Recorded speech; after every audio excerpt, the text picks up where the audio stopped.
Hi, I'm Tricia, an organic gardener, and I'm here with Debra Lee Baldwin, the author of Succulent Container Gardens. And we're standing here in front of a beautiful succulent garden that was designed by Michelle Derviss out of the San Francisco Bay Area. So Debra Lee, tell me a little bit about this garden and why you think it is outstanding. Well, there's a lot going on here, and I'm excited to see it because it's a good example of how you can take a tiny space, maybe an urban space, where you wouldn't really think would even be receptive to having a garden. And you can have these marvelous plants that are exotic, almost tropical, some borderline desert.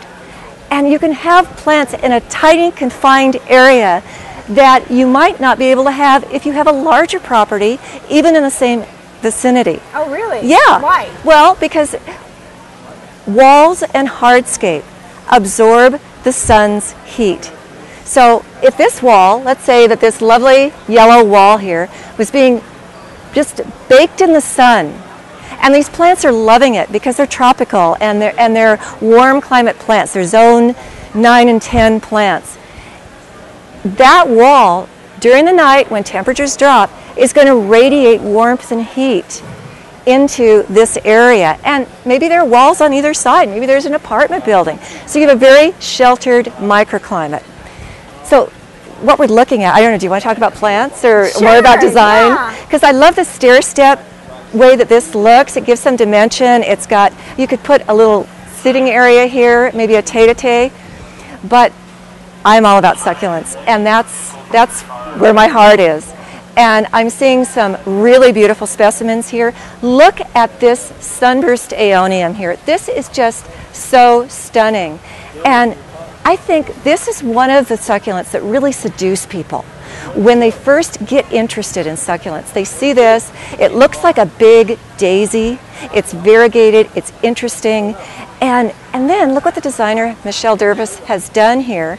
She has a medallion on this area right next to it that repeats the shape of the succulent close to it. So here's another thing to keep in mind. Even if you have a very tiny space and you think you can do the design on your own, maybe you want to just hire a designer for a couple of hours as a consultant to help get you on the right track. Because those subtleties, like the medallion, like the repetitions, like the colors of the walls, would you feel comfortable painting your walls and maybe stair-stepping them out and then doing all these different colors?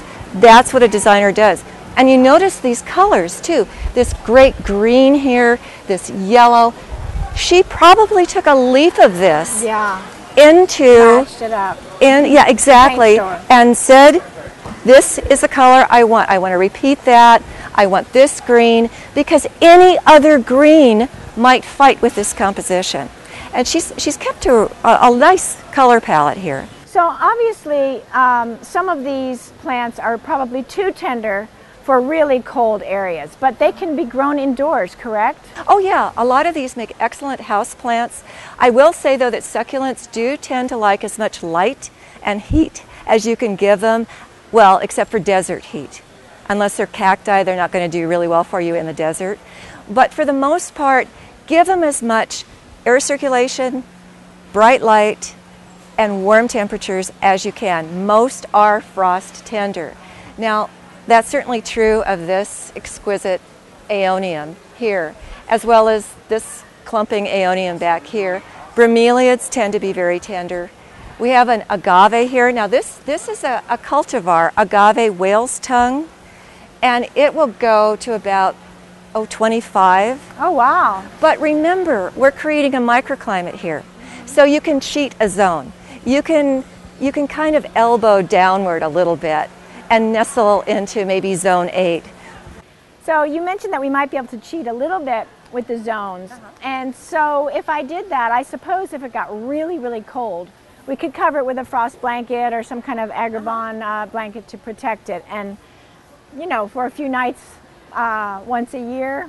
Absolutely. And you know, it's the kind of thing where you want to be aware of the colder temperatures more than on the upper end of the temperature range, because a lot of these plants are very frost tender and they can be maybe the whole plant won't die, but you might lose some tips. Yeah. They might be more unsightly. But should you lose the tips, if they go, what is that, kind of a putty color on you, then take a pair of scissors and cut once, cut twice, to a point that replicates the shape of the leaf.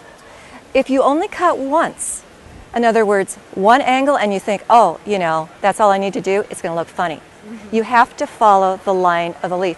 But hey, we're talking about a very small garden. Right. This may be how you spend all of 20 minutes on a Sunday afternoon. It's not a lot of maintenance. And another really great tip, speaking of tips, no pun intended, is what the designer has done here with just taking the very tips off of the agave leaves.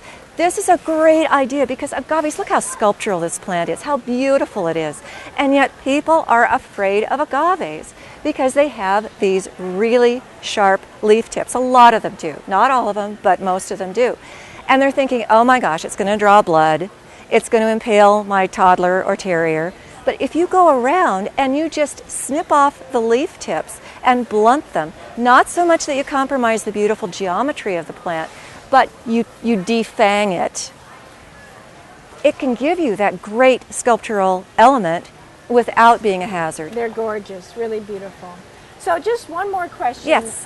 Deborah. What about the care? Do they need fertilizer? How much water? Well, this is what I tell people. Everybody wants formulas. They always want to know how much and when. And those are it depends questions. It's like, okay, what are you aiming at? Are you planting sparsely and you want them to fill in fast? Do you want to grow them soft like a nurseryman? In other words, you know, make them beautiful, make them lush, get them out the door? Yeah. Or, you know, or do you want to start out lush and not have them grow so much that they need a lot of cutting back? So the question is, what about fertilizer? Okay, fertilize if you want rapid, lush growth.